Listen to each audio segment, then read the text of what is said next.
Shepard, what can I do for you? Have you got time to talk? Sure. Let me just... Come on, you little boshtet! Oh, sorry. I've got a small fever and I'm taking it out on the poor drive core. Don't worry, it's nothing serious. Got sloppy while doing some suit repair. You're sick? Do you need help or time to rest? Really, it's not that bad. If a stray bit of bacteria could really kill us, we'd have all died by now. The fever should go away in a day or two. Don't worry, it won't affect my performance on the mission. It's not even an illness, really. What we experience is actually an acute allergic reaction. How exactly does the sickness work? It's an allergic reaction? Right. Say I get exposed to a human disease, like... What did Navigator Presley have that time? Chickenpox? I wouldn't get chickenpox, but I'd run a fever as my system reacted to the foreign presence. Depending on where it hits me, I could get other symptoms. Nausea, vomiting, everything you'd expect from being sick. How did you get sick this time? I took some fire in a fight back on the Anidragon. Nothing serious, but I needed to open my suit to check the wound.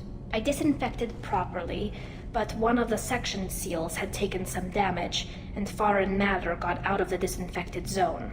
It was a stupid mistake. You always check your seals before doing local treatment. Unless you forget. Then you get a damn fever. You can seal off part of your suit?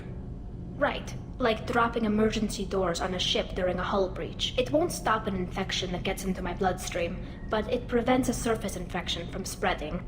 Were your immune system stronger before the Geth drove you from your homeworld?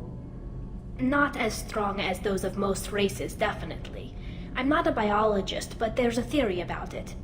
Because our planet lacked insect life, plants developed symbiotic relationships with large animals to spread seeds or pollen. Most viruses on our world were partially beneficial, so our immune systems evolved to be weak. They were more likely to adapt to contamination than fight it. But Quarians colonized other worlds. They couldn't all have been like that. They weren't. Most colonists went through a period of mild illness before adapting to the new environment.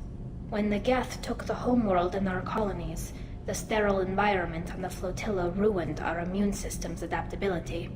Even if we colonized a new world or reclaimed our own, we'd need a long process of bioengineering to recover.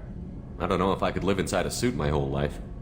We're in our suits even among family. The most intimate thing we can do with another Quarian is link our suit environments.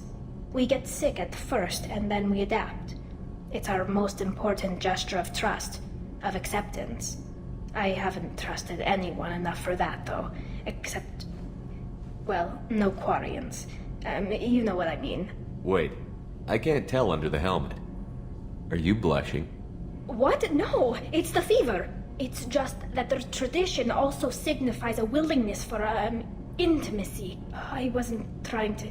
It's not always like that. It's more... how did we even end up talking about this? Wait a minute. It sounds like you're suggesting something, Tali. What could I possibly be suggesting? I mean, a young woman gets rescued by a dashing commander who lets her join his crew and then goes off to save the galaxy? How could she possibly develop any kind of interest in him? You have nothing to be embarrassed about, Tali. I feel the same way about you. Really? I didn't know... You never... Well, good. Anyway, I should get back to work. But thanks for coming by and talking.